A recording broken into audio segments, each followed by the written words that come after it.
Bonjour à toutes et à tous. Donc effectivement aujourd'hui j'ai la lourde tâche de vous parler d'inflation, qui est un sujet qui est au cœur de l'actualité et qui va sans doute le rester encore pour quelques mois. D'où le titre, l'inflation dans tous ses états, puisqu'on va essayer de voir aussi l'ensemble des dimensions de cette inflation.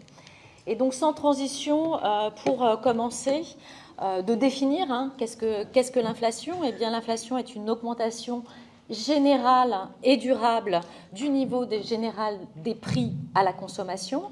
Et donc, comment elle est calculée par l'INSEE? Eh bien, l'INSEE se base sur un indice des prix à la consommation qu'il construit à partir d'un panier de biens du consommateur moyen, un panier de biens moyen pour le consommateur français. Et donc chaque produit ou chaque catégorie de produits est pondérée en fonction du poids de cette consommation dans l'ensemble du panier de consommation du ménage français. Alors ce panier de consommation, il a évolué au cours du temps. Typiquement, là, vous voyez les pondérations sur certains items, sur certaines grandes catégories. Mais typiquement, depuis les années 60, vous avez le panier de consommation, le poids de l'alimentaire a fortement baissé. On était dans les années 60 autour de 30%. C'était en termes de poids dans le budget des ménages à peu près 30%. Vous voyez qu'aujourd'hui, on est en dessous de 17%. On a aussi l'habillement, par exemple, qui a fortement diminué en termes de poids dans le budget des ménages. En revanche, les pondérations qui ont augmenté, eh bien, vous trouvez la santé, vous trouvez le logement, le transport, du fait du taux d'équipement des ménages en automobile. Donc tout ce qui est transport a aussi pris un poids plus important dans la consommation des ménages, et de la même manière aussi la partie loisirs. Et donc une fois que vous avez défini ce panier et que vous avez donc relevé tous les prix de ces biens et services, eh bien, pour mesurer l'inflation, vous allez regarder en termes comparatifs comment évoluent les prix sur une période donnée. Vous pouvez le faire d'un mois à l'autre, ou vous pouvez le faire, c'est généralement ce que vous trouvez dans la presse, etc., et ce qui est aussi publié bien évidemment par l'INSEE, l'inflation d'un mois de l'année N par rapport au même mois de l'année précédente. C'est ce qu'on appelle un glissement annuel, ou en tout cas c'est la variation annuelle des prix, c'est ce qu'on appelle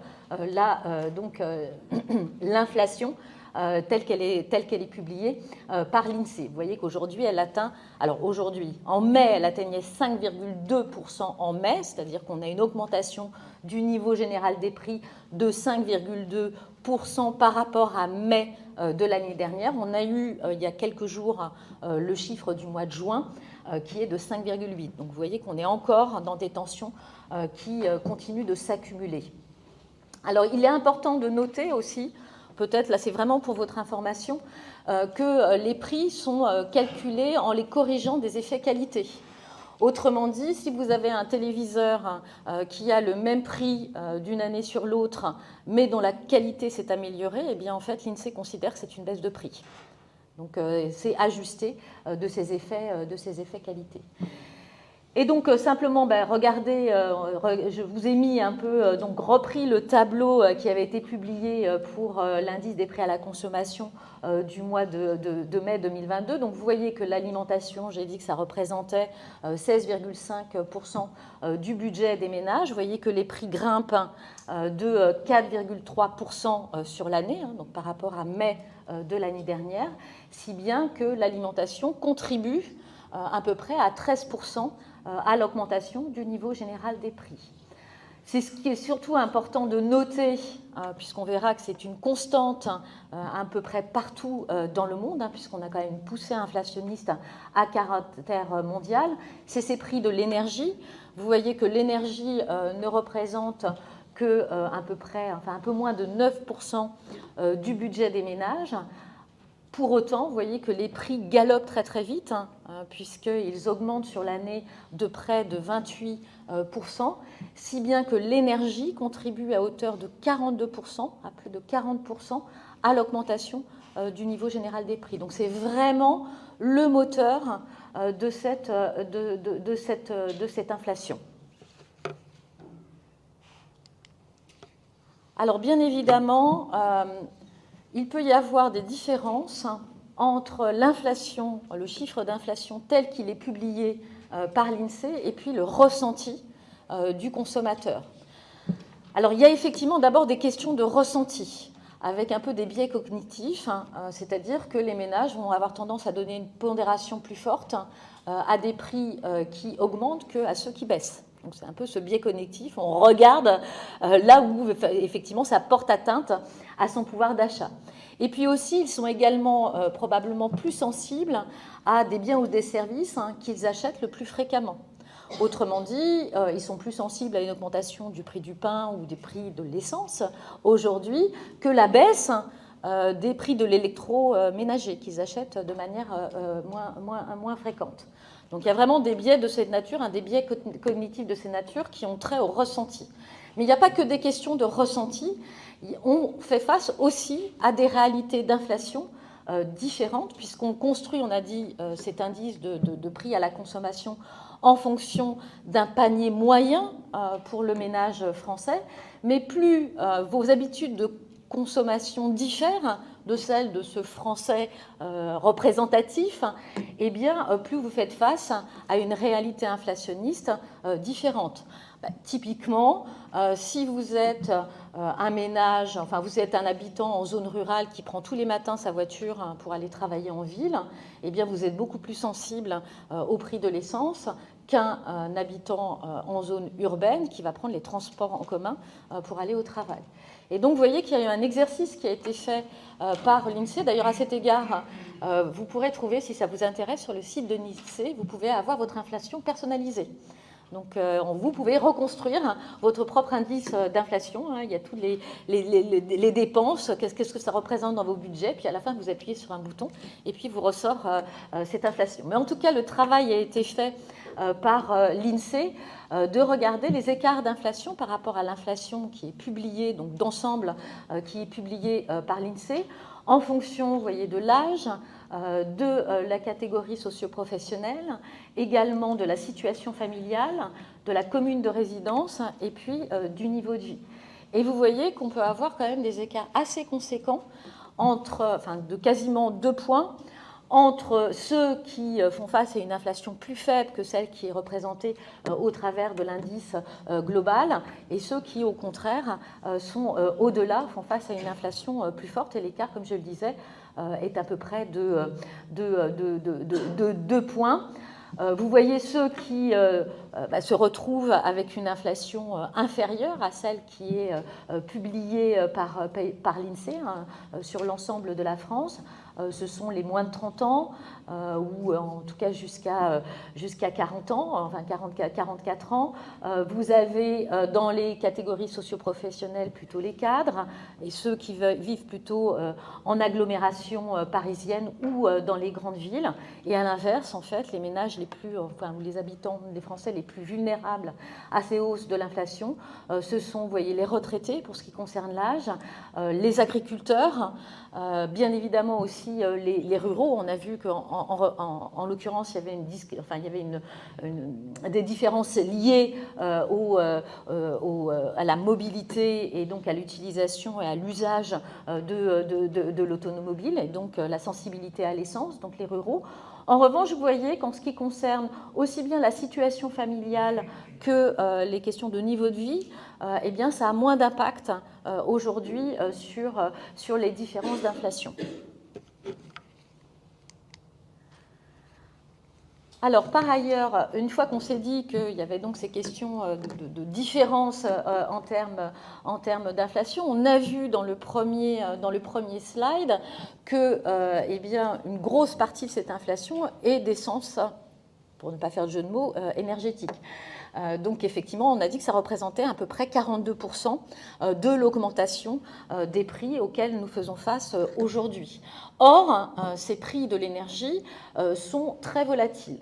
C'est pour ça qu'on a construit, enfin pas moi, mais l'INSEE a construit un autre indicateur qui est l'inflation sous-jacente, qui a pour but en fait de refléter plutôt les tendances durables de l'inflation. Et donc on va expurger l'inflation totale, vous voyez qui est à 5,2 en mai. On va l'expurger de ses composantes volatiles, donc on va enlever les prix de l'énergie, on va enlever le prix des produits frais, de la viande, des fleurs, etc.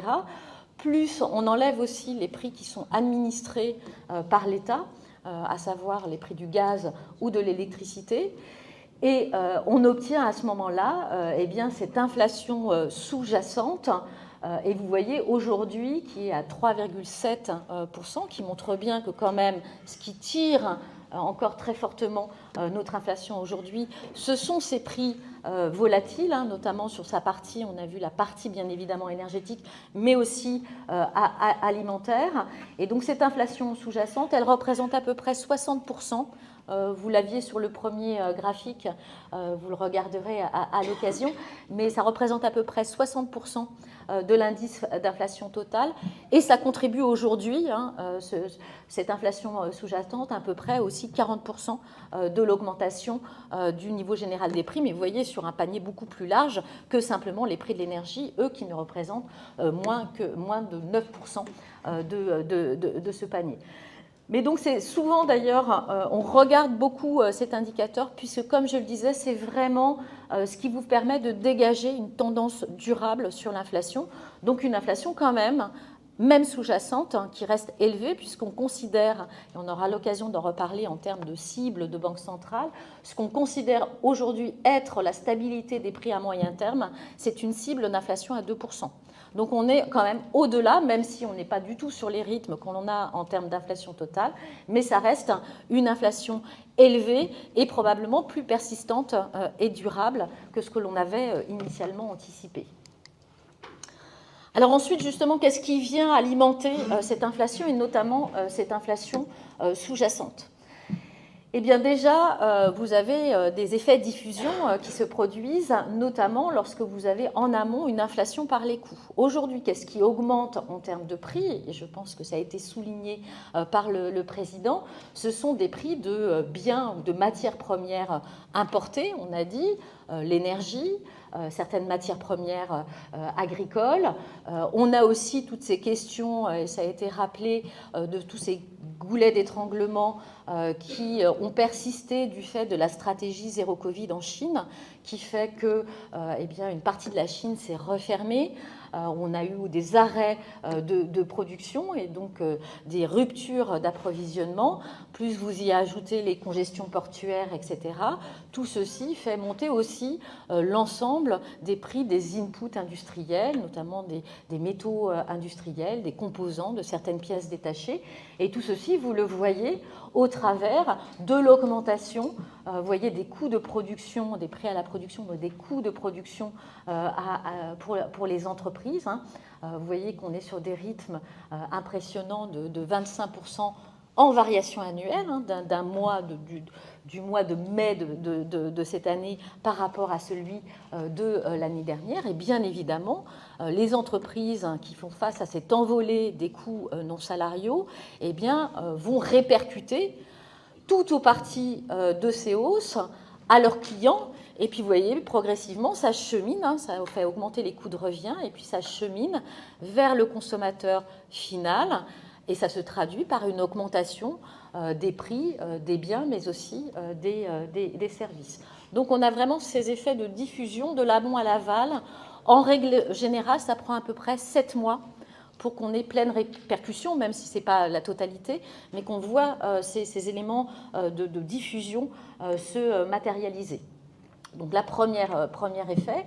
Deuxième effet, on peut avoir une inflation par les salaires. Et ça a été dit, et ça a été rappelé par le président. Bien évidemment, lorsqu'on est face à une période de poussée inflationniste telle que l'on connaît aujourd'hui, eh bien, ça entraîne des revendications salariales légitimes, puisque les salariés veulent des hausses de rémunération pour compenser les pertes de pouvoir d'achat liées à cette augmentation du niveau général des prix.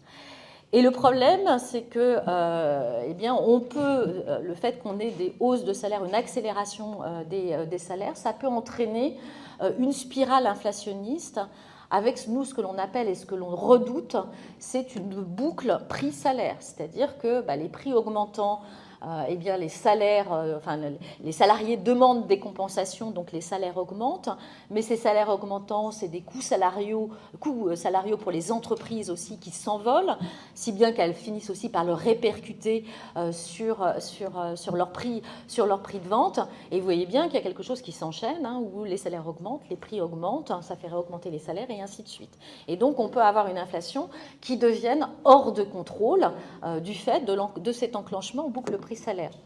C'est typiquement ce que l'on a connu dans les années 70, puisqu'on compare aujourd'hui le choc que l'on vit à celui que l'on a eu au moment du choc pétrolier de 73. Suite à la guerre du Kippour, on a eu une augmentation, une multiplication par 3 des prix du pétrole, et donc une inflation qui était très forte, une inflation même à 2 chiffres, et des revendications salariales, dans un contexte où vous aviez des taux de syndicalisation et un pouvoir de négociation des salariés qui était important, où les salaires augmentaient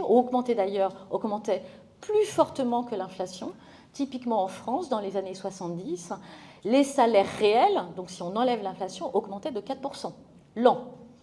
Et bien évidemment, quand on se retrouve dans cette situation, finalement, pour les entreprises, non seulement elles faisaient face, pour certaines, à une augmentation des coûts non salariaux, notamment des coûts de l'énergie, mais aussi cette accélération des coûts salariaux, ce qui a fini par entamer leur marge, entamer leur profitabilité, et ça s'est traduit par la baisse de l'investissement et surtout des licenciements.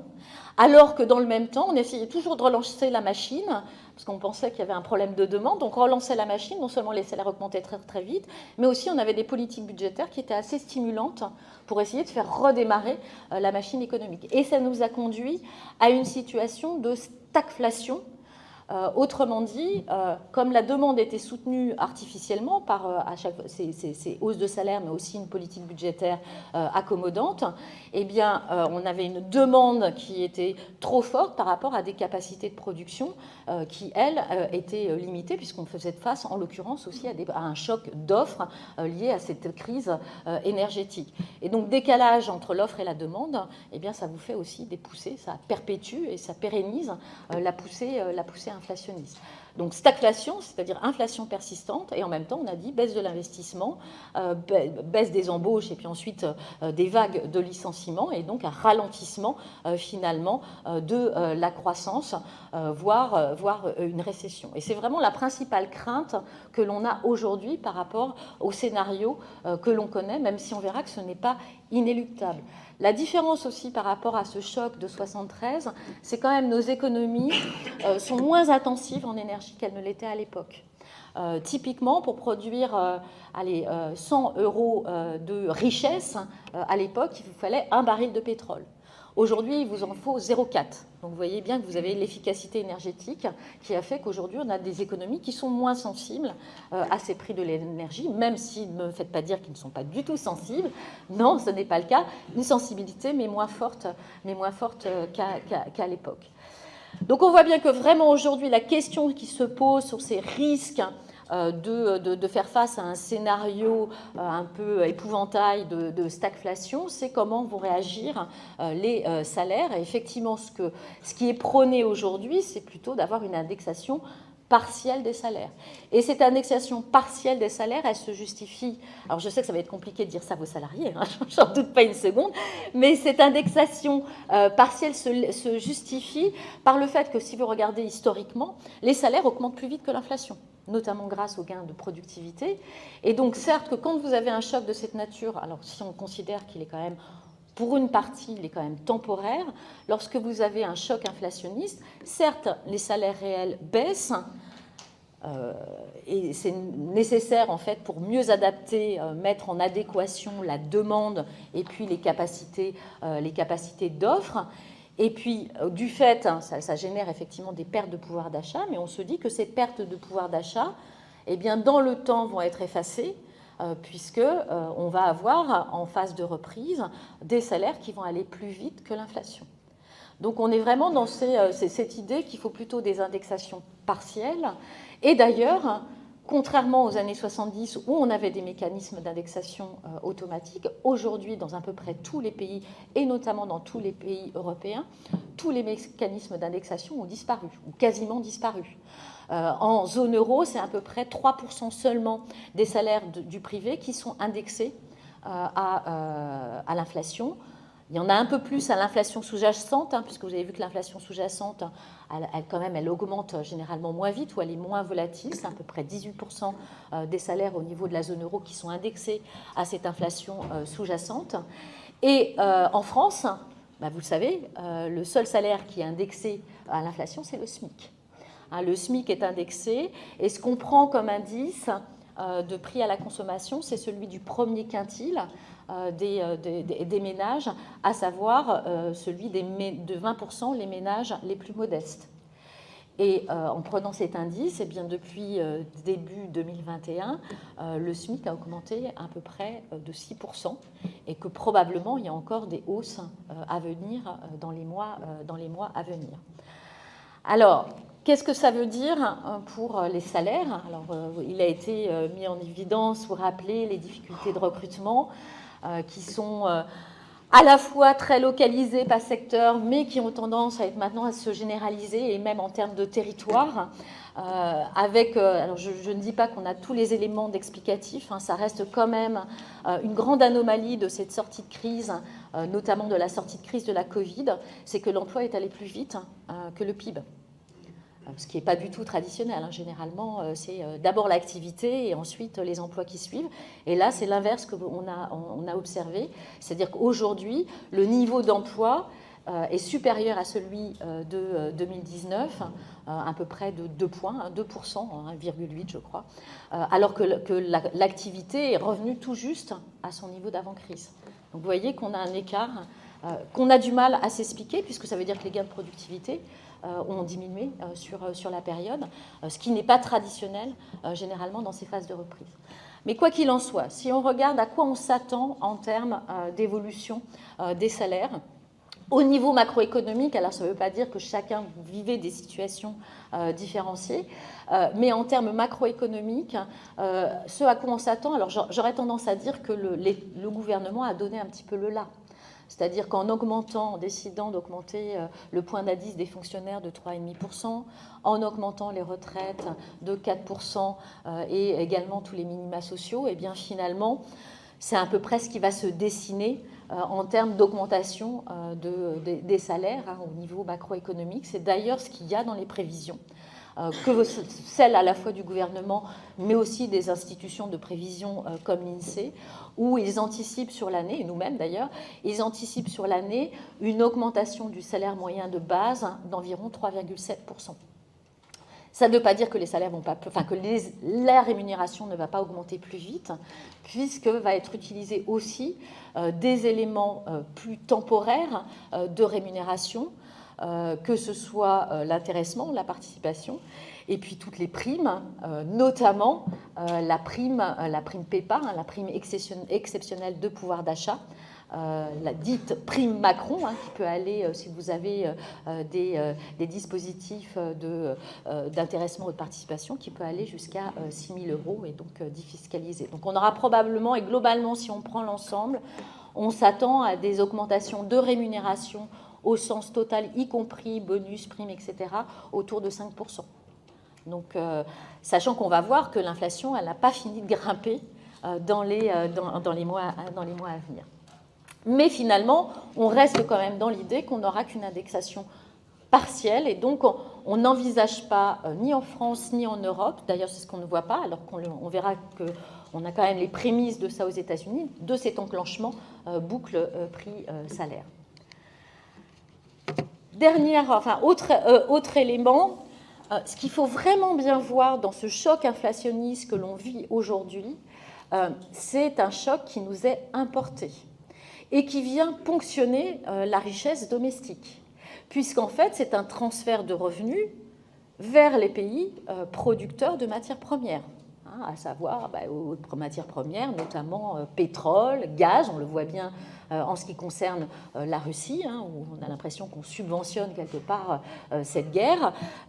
On a vraiment cette ponction de richesse en provenance de l'extérieur, de l'étranger. Et donc toute la question qui est posée aujourd'hui, c'est comment on va partager le fardeau de cette perte que l'on a en termes de richesse. Et comment ça va se répartir entre les différents agents économiques. Eh bien, l'État en prend une partie à sa charge. On estime à peu près aujourd'hui que cette perte de richesse est à peu près 2 points de PIB et que l'État va en prendre à peu près la moitié. Il le prend comment il prend cette moitié à sa charge? Eh bien, au travers de toutes les mesures. Alors, on va avoir très prochainement les lois du pouvoir d'achat, mais on en connaît un petit peu les contours. Mais en tout cas, il y a des choses qui ont été faites, et de manière assez précoce en France, en ce qui concerne les boucliers tarifaires. On a gelé le prix du gaz depuis octobre dernier. On a, après l'augmentation de 4% du prix de l'électricité en février dernier, on a aussi bloqué les prix de l'électricité. Et puis, on a, depuis quelques mois, cette ristourne de 18 centimes sur le prix à la pompe. Et ça a des effets. Ça a des effets, effectivement, de limitation de l'inflation. Et c'est ce qui vous est présenté ici, calcul fait par l'INSEE, qu'en l'absence de ce bouclier tarifaire, l'inflation en France serait à des niveaux 2 points supérieurs. C'est-à-dire, au lieu d'être à 5,2, vous voyez qu'on serait au-delà de 7%. Donc ça contribue à limiter la hausse des prix. Et puis aussi d'autres phénomènes de dédommagement, enfin de mécanismes de dédommagement, tous les chèques que l'on peut avoir, le chèque énergie, le chèque alimentation, chèque de rentrée, etc., qui normalement ciblent, on a bien vu qu'on n'était pas tous égaux face à cette inflation, qui normalement doit cibler les ménages qui sont les plus sensibles à cette augmentation de l'inflation. Mais donc c'est quand même, ça veut dire que si bien évidemment l'État en prend que la moitié, ça veut dire que les autres agents économiques vont prendre l'autre moitié. Donc les ménages vont en prendre une partie au travers de ces pertes de pouvoir d'achat, qu'on attend en moyenne, on attend des pertes de pouvoir d'achat en moyenne sur l'année en 2022 pour les ménages, même si on a dit qu'il y aura probablement des différences entre les catégories de ménages. Et puis bien évidemment, les entreprises aussi vont en quelque sorte payer leur tribut au travers de réduction de leur marge et de leur profitabilité. Dernier élément sur cette inflation, donc depuis l'avènement de l'euro, eh bien, nous avons une politique monétaire unique en Europe et qui est mise en œuvre par notre banque centrale, qui est la Banque centrale européenne. Et cette Banque centrale européenne a un seul objectif, un objectif exclusif, qui est celui de la stabilité des prix à moyen terme. On a dit cette cible d'inflation à moyen terme de 2%. D'accord ? Donc ça veut dire que l'objectif de la Banque centrale, c'est bien de préserver le pouvoir d'achat de la monnaie. C'est éviter justement ces pertes de pouvoir d'achat liées à une augmentation trop forte et généralisée du niveau général des prix. Et donc, pour assumer et endosser l'ensemble de cette mission, eh bien, il y avait besoin de construire un indice des prix à la consommation harmonisé entre les pays de la zone euro à des fins de comparaison, et puis pour qu'elles puissent avoir l'idée de où se situe l'inflation en agrégeant les différentes situations de tous les pays au niveau de la zone euro. Et donc on a construit cet indice sur une base d'une même méthodologie, avec la même couverture en termes de dépenses et de prix, et ce qui permet effectivement de faire des comparaisons. Mais vous voyez qu'il peut y avoir quelques petites différences entre l'indice national et cet indice harmonisé. Alors, sachant que celui qui doit faire référence quand même quand vous mesurez l'inflation dans un pays, c'est l'indice national. C'est vraiment à des fins de comparaison qu'on a cet indice harmonisé, mais celui qui fait foi, c'est l'indice national parce qu'il a une couverture beaucoup plus large et beaucoup plus granulaire. Quoi qu'il en soit, vous voyez qu'il y a quand même quelques différences entre l'indice tel national publié par l'INSEE, cet indice harmonisé au mois de mai. On a vu que l'inflation au niveau national était de 5,2%. Vous voyez que l'inflation en France harmonisée était à 5,8%. Alors, qu'est-ce qui explique cette différence? Alors, en France, par rapport aux autres pays, fondamentalement, ce qui explique cette différence entre l'indice harmonisé et l'indice national, ce sont les dépenses de santé. Car les dépenses de santé dans l'indice harmonisé sont comptabilisées net des remboursements de sécurité sociale. Alors que dans l'indice national, ce sont les dépenses brutes, donc l'ensemble des dépenses, y compris les remboursements de la sécurité sociale. Et donc on voit bien que le poids des dépenses de santé dans l'indice harmonisé est plus faible que dans l'indice national. Et donc ça vous amène à refaire des pondérations sur les autres éléments de dépenses, et donc ce qui explique qu'il y a une différence entre l'indice harmonisé et l'indice national. Et par ailleurs, il y a un tas de biens qui ne sont pas couverts par tous les pays, etc., et donc qui ne sont pas pris en compte dans cet indice harmonisé. Je vous ai mis l'exemple ici du prix des véhicules d'occasion qu'on trouve dans l'indice de l'INSEE, mais qu'on ne retrouve pas dans l'indice harmonisé. Simplement de vous montrer la très forte hétérogénéité des situations d'inflation au sein de la zone euro, puisque vous voyez qu'on a une moyenne, donc ça c'est pareil, c'est le chiffre du mois de mai, donc à 8,1%, on est même monté en juin à 8,6%, mais donc une moyenne à 8,1%, mais vous voyez que ça va d'une inflation à plus de 20% en Estonie, jusqu'à, vous voyez que les Pays-Bas, l'Espagne, enfin les Pays-Bas, la Belgique, on est quasiment à 10%, voire légèrement au-delà, que l'Allemagne est à 8,7%. Et là, vous voyez que dans le spectre, c'est en France qu'il y a l'inflation la plus basse au niveau de la zone euro. Donc, quand on parle d'inflation, quand on regarde, on se désole quand on regarde notre chiffre d'inflation, mais si on se compare aux autres, ça peut nous consoler un petit peu. Donc, une inflation. Alors, qu'est-ce qui explique ces écarts entre les différents pays? Bien évidemment, ça dépend des paniers de consommation, du poids notamment des prix qui augmentent aujourd'hui, à savoir l'énergie et l'alimentaire, dans le panier de consommation des ménages dans les différents pays.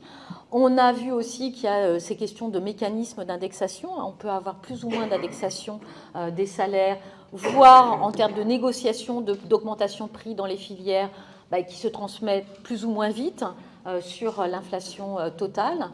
Mais surtout, ce qui est très discriminant et ce qui explique qu'on a l'inflation la plus basse en France par rapport aux autres pays, c'est ces mécanismes d'atténuation qui ont été mis en place en France de manière assez précoce, qui expliquent l'écart de 2 points par rapport à la moyenne de la zone euro. Vous voyez que si on avait 2 points d'inflation supplémentaires, on serait à 7,8, on serait très proche de la moyenne de la zone euro.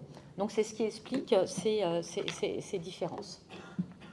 Alors qu'est-ce que ça a comme implication, par exemple, en termes de politique monétaire?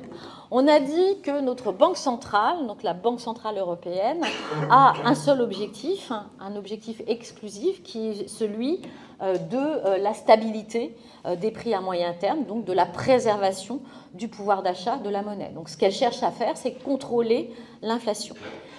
Et contrôler l'inflation, en fait, elle évolue au cours du cycle économique et souvent l'inflation est plutôt symptomatique d'excès cyclique. Donc c'est une jauge de là où vous en êtes dans le positionnement du cycle économique. Et donc qu'est-ce que fait notre Banque centrale? Lorsque vous êtes dans une phase de reprise économique, vous avez d'abord plus de création d'emplois,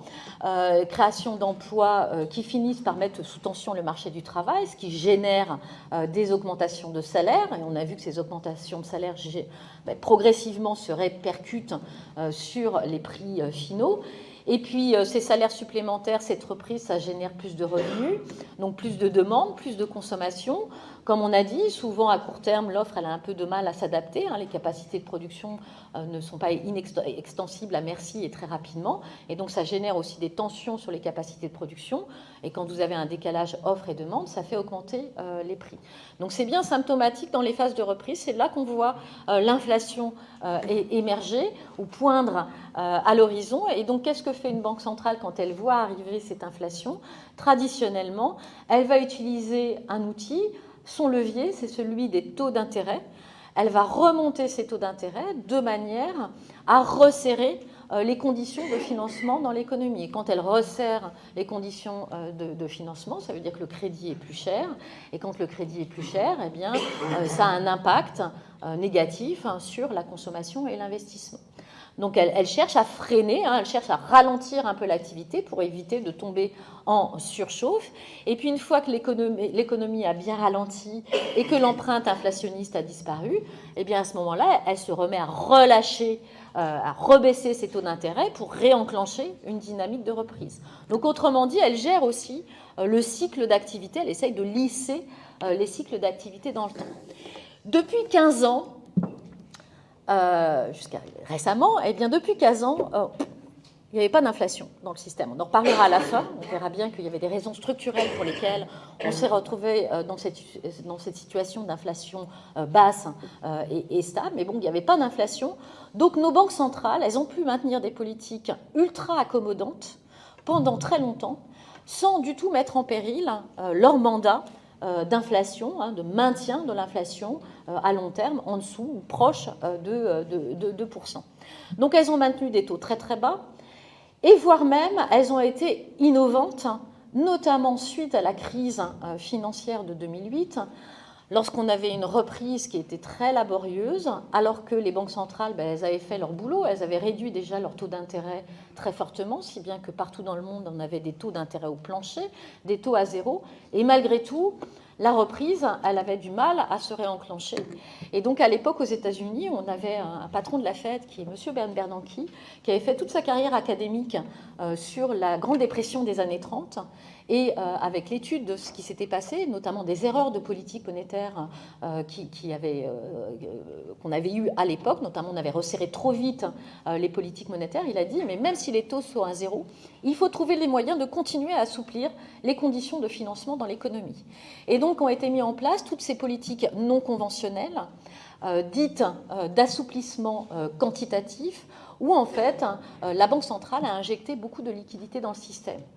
Alors, ça consiste en quoi ces politiques et en quoi ça permet un assouplissement des conditions de financement?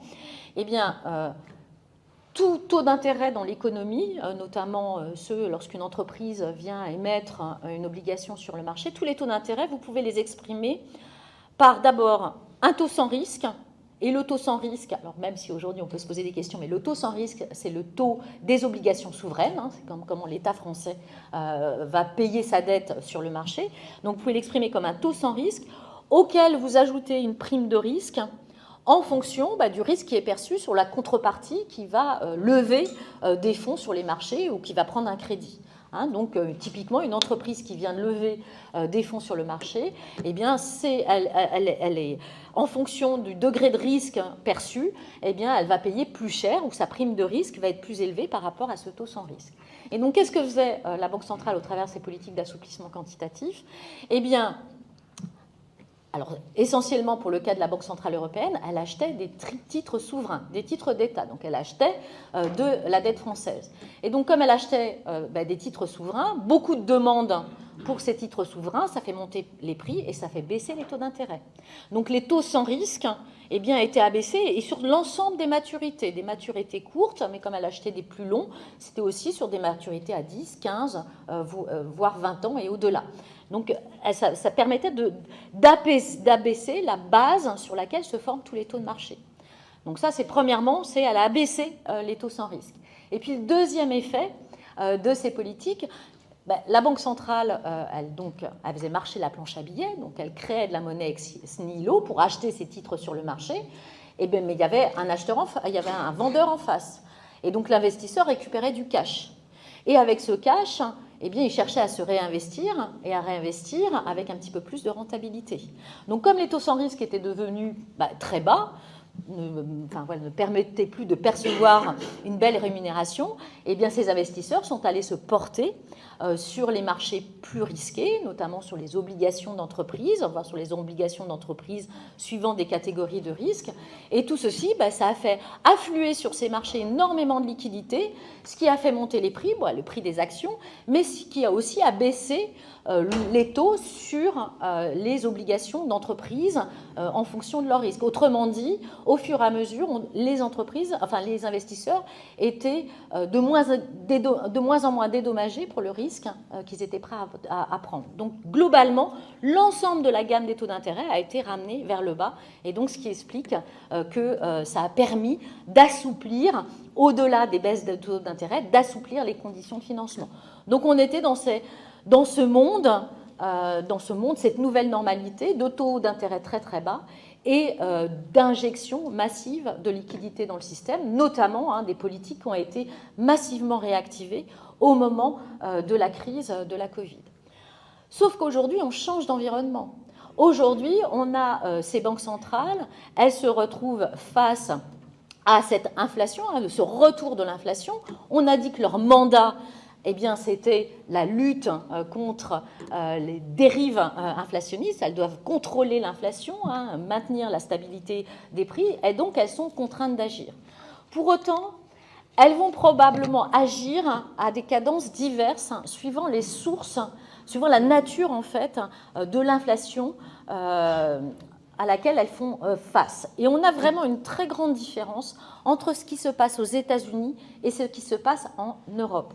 On fait tous face à un choc d'offres, crise énergétique, etc. Même si, bien évidemment, aux États-Unis, ils sont indépendants du point de vue énergétique, et notamment sur les prix du gaz. On n'a pas du tout les mêmes prix du gaz aux États-Unis. Et en France, je crois qu'il y a une différence de 1 à 7 en termes de prix. Donc, ils n'ont pas une inflation si forte de cette nature. En revanche, aux États-Unis, on considère qu'on a une économie qui est en surchauffe économique. Pourquoi c'est une économie en surchauffe? Il faut se rappeler ce qui s'est passé au moment de la crise de la Covid. Nous, on a eu nos politiques de quoi qu'il en coûte, mais les politiques de quoi qu'il en coûte aux États-Unis ont été ultra généreuses. On a eu 3 plans successifs d'à peu près 6 000 milliards de dollars. 6 000 milliards de dollars, c'est 28% du PIB américain qui a été injecté par l'État américain. De liquidités, d'argent, de transferts directs aux ménages au travers de chèques, de bonifications, des allocations chômage, etc. À titre de comparaison, nous, toutes les mesures discrétionnaires de ces politiques de quoi qu'il en coûte, que ce soit le chômage partiel ou les fonds de solidarité, ça n'a pas dépassé 10% en Europe. Donc vous voyez qu'on n'est pas du tout sur les mêmes ordres de grandeur, et ce qui explique que vous voyez en sortie de crise, on a eu en fait une frénésie, une fois que les contraintes sanitaires étaient levées, avec tous ces chèques qu'avaient reçus les ménages américains, qui compensaient plus, en termes de revenus, les pertes occasionnées par la crise. Ils ont dépensé sans compter, et on a eu cette frénésie de consommation, si bien que vous voyez que l'activité en sortie de crise est aujourd'hui bien au-delà de son niveau d'avant-crise. Avec effectivement des tensions, on a dit des tensions, et vous le voyez, donc on voit en corollaire l'inflation. Les tensions inflationnistes aux États-Unis sont beaucoup plus généralisées qu'elles ne le sont en Europe. Vous voyez qu'aujourd'hui, on a à peu près la même inflation, 8%. On a vu que l'inflation sous-jacente en France, c'est 3,7%, mais c'est à peu près le même niveau en ce qui concerne la zone euro. Aux États-Unis, l'inflation sous-jacente, elle est à 6%. Donc ça veut dire qu'on a vraiment des diffusions très larges des augmentations de prix liées à cette surchauffe économique et cette demande survitaminée par des plans de relance surdimensionnés. Et donc en termes de prévision, vous voyez que on anticipe qu'on n'a probablement pas atteint le pic, et on verra, c'est à peu près équivalent. On devra aller vers 9% d'inflation aux États-Unis et en zone euro, mais vous voyez, avec une décomposition un petit peu différente, avec plus quand même d'inflation, de tension généralisée aux États-Unis qu'en Europe. Parce qu'en Europe, et c'est ce qui vous est montré ici, donc le graphique, simplement pour rappel, parce que ce n'est pas très bien explicité sur le slide, c'est le niveau d'activité par rapport, le trait gris foncé, c'est le niveau d'activité d'avant-crise. C'est le niveau d'activité à la fin 2019. Donc, lorsque vous revenez sur ce trait gris, donc à 100, vous revenez au niveau d'activité d'avant-crise. Si vous êtes au-delà, vous êtes au-delà de... Enfin, vous naviguez au-delà des niveaux que vous connaissiez avant la crise de la Covid. Et donc, aux États-Unis, en rouge, on voit bien qu'on est très au-delà. Mais si vous regardez ce qui s'est passé au niveau de la zone euro, même si, compte tenu du choc que l'on a connu, c'est déjà un résultat qui était inespéré, on a réussi à recouvrer assez rapidement, aux sorties de la crise, grâce à toutes ces mesures qui ont permis de préserver l'économie, eh bien, on a pu recouvrer le niveau d'avant-crise au cours de l'année 2021, mais on a simplement recouvré ce niveau.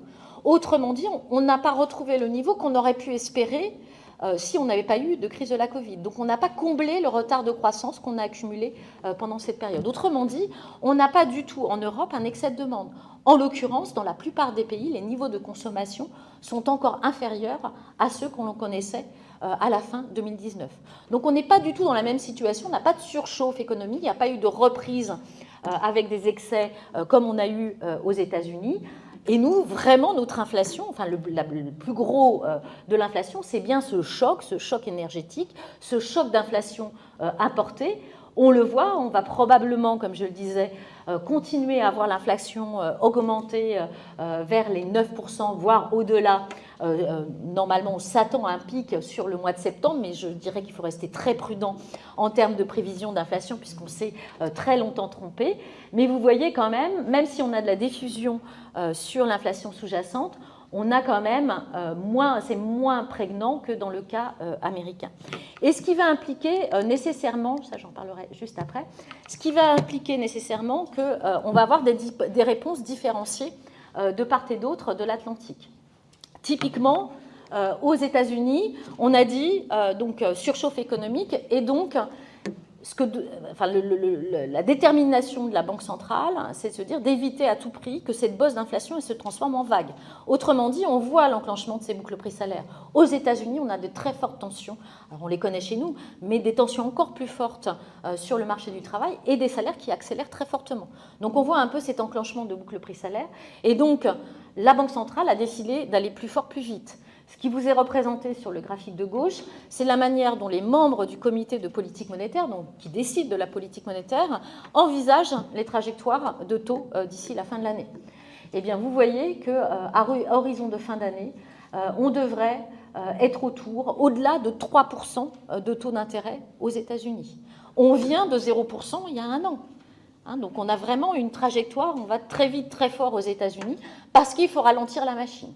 Le problème, c'est que quand vous ralentissez la machine, vous n'arrêtez pas forcément à l'équilibre, vous pouvez aller un peu trop loin dans votre resserrement monétaire, et le principal risque, même si ce n'est pas dans notre scénario, c'est une récession aux États-Unis. C'est que ça resserre trop vite, trop fort, et que ça fait plonger l'économie en récession.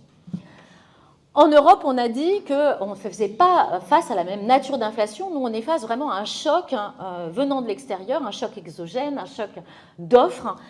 Alors, ça appelle probablement une certaine prudence de la Banque centrale. Bien évidemment, on comprend très très bien que quel que soit le niveau des taux, ça ne va pas changer le prix des matières premières. Ça ne va pas changer le prix du pétrole ni du gaz qui est lié à un contexte international que l'on connaît. Pour autant, est-ce que ça veut dire inaction ? Non. Il faut que la Banque centrale bouge, et d'ailleurs elle l'a préannoncé. Pourquoi il faut qu'elle bouge ? Il y a deux raisons au moins qui vont dans le sens d'une action. D'une part, on a vu, l'inflation c'est un phénomène aussi psychologique. Ça agit sur la psychologie des agents en termes de revendications salariales et ça peut déboucher sur une spirale inflationniste avec cet enclenchement de boucle prix-salaire. Et donc, il faut que la Banque centrale européenne montre qu'elle prend très au sérieux ce risque de dérive inflationniste avec comme objectif de contrôler les anticipations. Ce qu'elle veut faire comprendre aux agents économiques, c'est qu'elle ne laissera pas justement cette inflation déraper et que donc on est face à une bosse d'inflation. Et que, il suffit d'être un peu patient. Mais normalement, à terme, on devrait retrouver une inflation beaucoup plus sage que à quoi on fait face aujourd'hui. Donc d'abord, le contrôle des anticipations. Et deuxièmement, il y a des questions de taux de change. On a vu, les États-Unis, ça va très vite, très fort. Très vite, très fort, ça veut dire que les taux d'intérêt montent plus vite aux États-Unis qu'en Europe. Et comme ça monte plus vite aux États-Unis qu'en Europe, ça veut dire que les actifs américains sont beaucoup plus attractifs. Ils offrent des rendements qui sont plus attrayants. Et donc, ça entraîne des mouvements de masse, de flux de capitaux vers les États-Unis. Et ça fait monter le taux de change américain.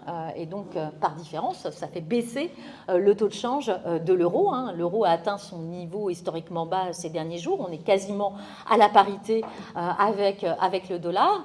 Et c'est un autre inconvénient. Pourquoi la Banque centrale regarde ça ? Eh bien, parce que ça crée de l'inflation importée. Ça aggrave les tensions liées au prix du pétrole ou au prix du gaz, puisque ces prix sont évalués en dollars. Et donc, lorsque vous les convertissez en euros, dans un euro qui s'affaiblit, ça veut dire qu'il vous faut plus d'euros pour acheter un baril de pétrole. Et donc, ça veut dire que le prix du baril exprimé en euros a tendance à augmenter. Donc, c'est aussi dans son mandat de faire en sorte d'essayer de stabiliser le change. Donc, c'est ce qu'elle a annoncé. Vous voyez qu'elle va augmenter, elle va commencer au mois de juillet à augmenter, donc prochainement augmenter ses taux d'intérêt, aussi en septembre, et puis ensuite la trajectoire va dépendre de ce qui va se passer dans cet arbitrage en termes de croissance et d'inflation. Donc je vous ai mis ici un peu nos prévisions sur à quoi on s'attend en termes de croissance en 2022 et 2023. Alors on ne voit pas trop les stigmates de ce qui se passe aujourd'hui sur la croissance en 2022, si ce n'est qu'elle est 2 fois moins importante que ce qu'on anticipait avant le choc de la guerre en Ukraine. On était sur des rythmes plutôt autour de 4% de part et d'autre de l'Atlantique, donc on a révisé. Mais c'est vrai, c'est masqué en partie parce qu'on était vraiment dans cette dynamique de reprise liée au rattrapage post-Covid. Et donc, ce qui permet d'engranger du rattrapage et de la croissance. Vraiment, là où on voit que ça ralentit nettement, c'est sur l'année 2023. Autrement dit, on va commencer à ralentir sur le deuxième semestre. Probablement qu'au deuxième semestre, on sera sur des rythmes de croissance quasi stagnants des 2 côtés de l'Atlantique. On en verra les traces sur l'année 2023. États-Unis, c'est essentiellement du fait de ce resserrement monétaire, de ces resserrements des conditions de financement. En zone euro et en France, c'est plutôt l'impact de ce choc inflationniste, grignote le pouvoir d'achat, donc ça va ralentir la consommation. On a dit qu'on essayait de partager ce fardeau entre les différents agents économiques. Les ménages vont en porter une partie au travers de ces pertes de pouvoir d'achat, ce qui va faire freiner les dépenses de consommation. Et puis on a dit au niveau des entreprises, on va avoir probablement des marges qui vont être pincées, moins de profitabilité, donc moins d'investissement et probablement ralentissement des embauches, voire on anticipe, vous voyez, sur le 2023 en France, probablement un léger retournement du marché du travail, ce qui devrait, alors, si ça peut simplement vous rassurer, ce qui devrait quand même apaiser les tensions sur ce marché et les tensions quant au recrutement. Donc vous verrez, on voit bien que ce qui ralentit très fortement sur l'année même 2022 et 2023, c'est notamment l'investissement des entreprises. On avait eu un très fort effet de rattrapage. On était à des niveaux, en termes d'investissement, on était à des niveaux supérieurs à ce qu'on connaissait avant crise. Donc on avait vraiment comblé le retard d'investissement occasionné au cours de la crise de la Covid. Juste un petit mot pour vous dire qu'effectivement, on a dit, les taux directeurs, c'est l'orientation de la politique monétaire. Quand les banques centrales elles annoncent qu'elles remontent leurs taux, eh bien tous les taux d'intérêt montent, notamment le taux sur les obligations souveraines. Donc vous voyez les obligations américaines en rouge, ce qu'émet l'Allemagne et puis la France, et on voit bien qu'on a une remontée très rapide des taux d'intérêt ces dernières semaines, compte tenu du durcissement de ton de la part des banques centrales. Et ce qu'il y a de particulier en Europe par rapport aux États-Unis, c'est qu'on a eu dans le même temps ce que l'on appelle un écartement des primes de risque ou des spreads. En fait, typiquement, les investisseurs, lorsque la Banque centrale européenne a préannoncé qu'elle allait accélérer un peu son resserrement monétaire, eh bien, ils ont commencé à s'inquiéter de la viabilité des trajectoires d'endettement public de pays de la zone euro qui sont très endettés. Notamment, parce que c'est un gros pays de la zone euro, l'Italie. L'Italie qui a une dette publique qui représente aujourd'hui 150%, plus de 150% de son PIB.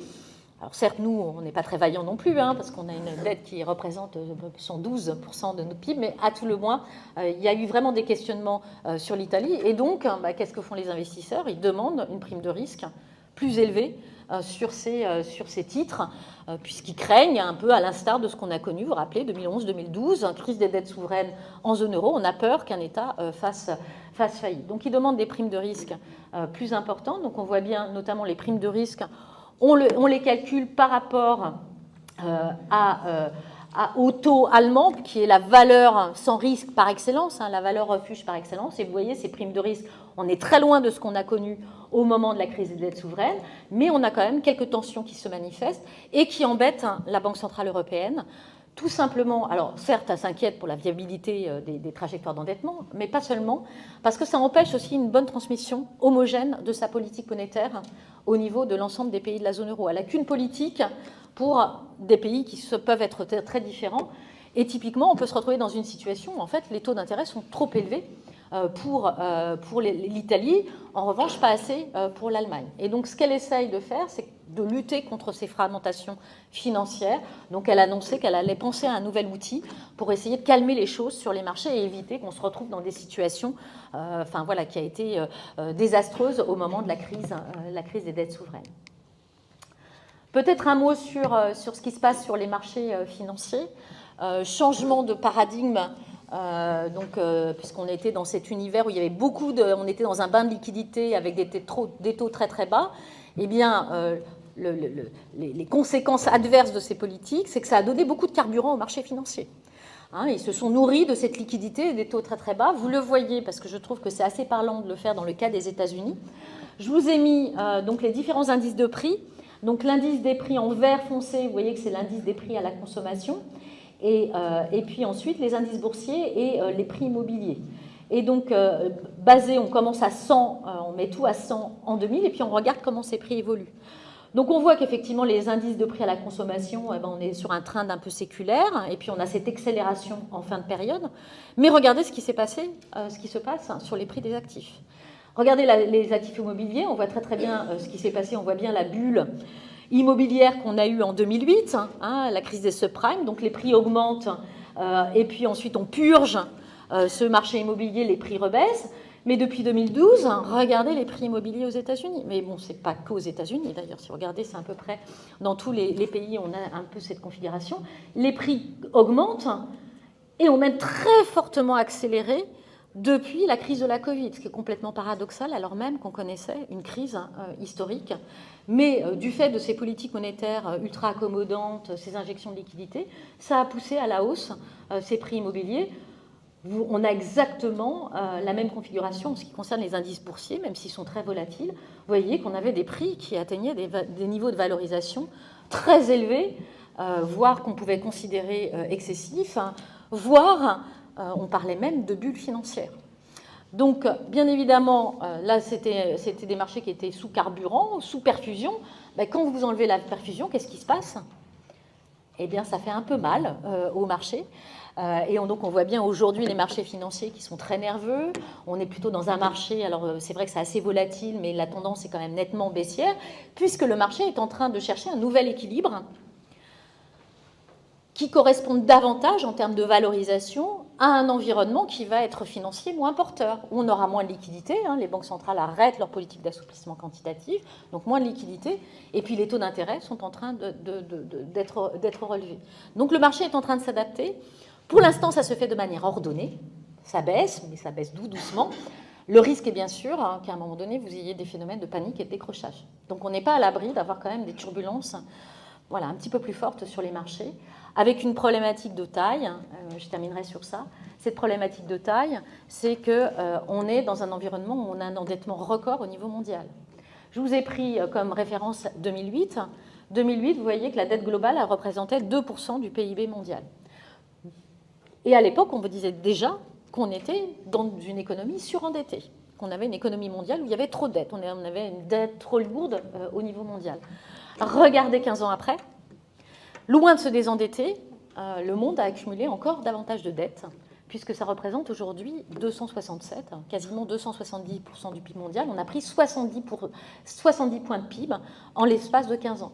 Ce qui nous a permis de soutenir ces niveaux d'endettement, et ce n'est pas que les États, alors moins les ménages, mais c'est les entreprises et les États qui se sont fortement endettés. Qu'est-ce qui a permis de soutenir des niveaux d'endettement plus élevés, ce sont des taux très bas. C'est ce coût de la dette qui est très bas. Aujourd'hui, on change de monde, le coût de la dette va être plus élevé, ça risque de d'ébranler un peu cet édifice d'endettement et générer quelques secousses au niveau des marchés de dette. Et pour terminer sur la note, et là je termine vraiment, pour terminer sur une note plus structurelle, on a vraiment aujourd'hui un consensus qui émerge sur l'idée que le retour de l'inflation, eh bien, il est là pour durer. Alors, en fait, on quitte l'univers que l'on a connu ces 15 dernières années, qui était une nouvelle normalité, où il n'y avait pas d'inflation dans le système. On revient quelque part un peu au monde d'avant, où on avait plus d'inflation et plus de taux d'intérêt. Donc, les modes de régulation économique vont s'adapter probablement à ce nouveau monde. Alors, ce qui expliquait dans le monde d'avant, on a beaucoup tergiversé pour comprendre pourquoi, en dépit des phases de reprise, on n'avait pas d'inflation dans le système. Il y a plusieurs éléments qui sont explicatifs de cette tendance lourde de désinflation qu'on a eue dans le monde ces 15 dernières années. La mondialisation, bien évidemment, la mondialisation, elle s'est nourrie de cette recherche de productivité, d'efficacité, d'aller chercher là où on pouvait le produire le moins cher, etc. Cette économie de l'ego, on plaçait chacune des tâches productives là où c'était le plus efficace, et ces gains d'efficacité ont été redistribués aux consommateurs occidentaux par des gains de pouvoir d'achat. On a fait baisser les prix, donc ça avait un effet direct sur les prix. Bien évidemment, il y a aussi un aspect marché du travail mondial, à déferler sur le marché du travail, notamment après l'adhésion de la Chine à l'OMC, mais aussi les anciens pays du bloc russe, plus d'1 milliard de travailleurs à bas coût qui sont venus en concurrence avec nos travailleurs, si bien qu'il y a eu un arbitrage salarial global qui n'a pas été favorable aux travailleurs des pays occidentaux, notamment ceux à bas salaire, qui étaient en concurrence directe. Donc ça a mis aussi un couvercle sur les salaires. La démographie, globalement, si vous regardez ce qui se passe en Chine, quand on vieillit, généralement, quand une population vieillit, ça ne génère pas beaucoup d'inflation dans le système. Je ne veux pas expliquer pourquoi, mais regardez ce qui se passe au Japon. Au Japon, on n'a pas d'inflation depuis des décennies, et c'est vraiment lié à ce vieillissement démographique. Et puis la révolution digitale, toute révolution technologique est plutôt déflationniste, puisque ça fait baisser les prix des biens incorporant de la technologie. Et puis, ça a fait aussi émerger des nouvelles formes de travail, tout ce qu'on appelle ubérisation du marché du travail, avec des emplois plus clairs, plus flexibles, des bas salaires, du travail à temps partiel subi. Et tout ça, ça a aussi changé un peu la structure du marché du travail en faveur plutôt des bas salaires ou des salaires qui augmentent peu. Et donc, on n'avait pas d'augmentation des salaires comme on aurait pu espérer, même en phase de reprise. Alors, la tendance, bien évidemment, de la démographie de la révolution digitale, ça n'a pas changé. Donc, on aura quand même des tendances un peu désinflationnistes de cette nature dans le système. Mais la bascule dans le monde d'après, eh bien, c'est la question. Alors, je vous ai mis démondialisation. C'est un petit peu impropre, parce que je ne crois pas qu'on va avoir une démondialisation, mais probablement que le paysage de la mondialisation va changer. On est dans un contexte géopolitique que l'on connaît, dans un monde plus fragmenté, plus polarisé, où on a beaucoup plus de conflictualité dans les relations internationales, si bien que tout le monde se pose la question de la souveraineté.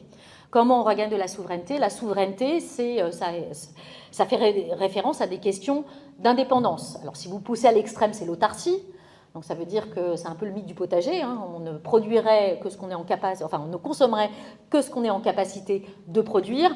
Bien évidemment, ça, c'est une fiction.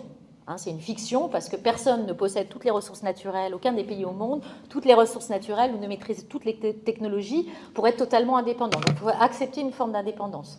Et donc, en fait, ce qu'on appelle aujourd'hui la souveraineté, c'est ce qu'on appelle l'autonomie stratégique. Autonomie stratégique, c'est en fait, on veut surtout sécuriser nos approvisionnements sur des biens jugés essentiels dans des secteurs stratégiques. Là où, lorsque vous avez des ruptures d'approvisionnement, ça porte atteinte à votre sécurité.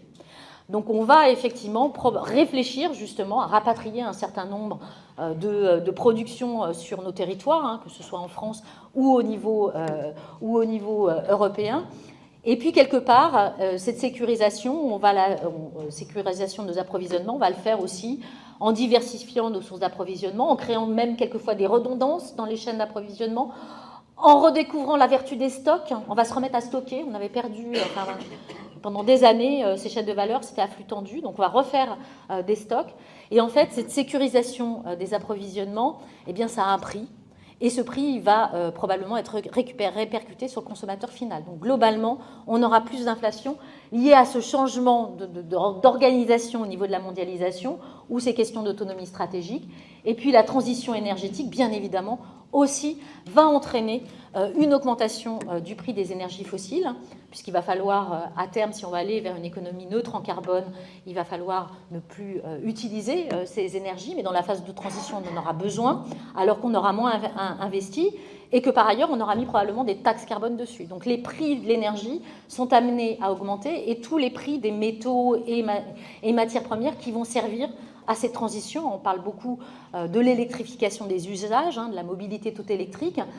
Certes, c'est moins d'énergie fossile, mais c'est beaucoup de métaux, de tas de métaux dont on va avoir besoin. Donc on va créer une nouvelle forme de dépendance et donc probablement on a besoin de réfléchir à organiser nos dépendances, mais en tout cas ces prix vont aussi augmenter. Donc on voit bien qu'aujourd'hui on est vraiment dans une bascule en termes de régime, où on était dans cette nouvelle normalité, où il n'y avait pas d'inflation, des taux très très bas, beaucoup de liquidités, et donc et une inflation financière forte. Et là, on va repasser dans un régime, on va avoir plus d'inflation, on aura probablement donc, des politiques monétaires moins accommodantes et probablement un régime d'inflation financière aussi beaucoup plus modéré que ce qu'on a connu ces dernières années. Et j'en finis là parce que je pense que j'ai été déjà très bavarde. Merci beaucoup.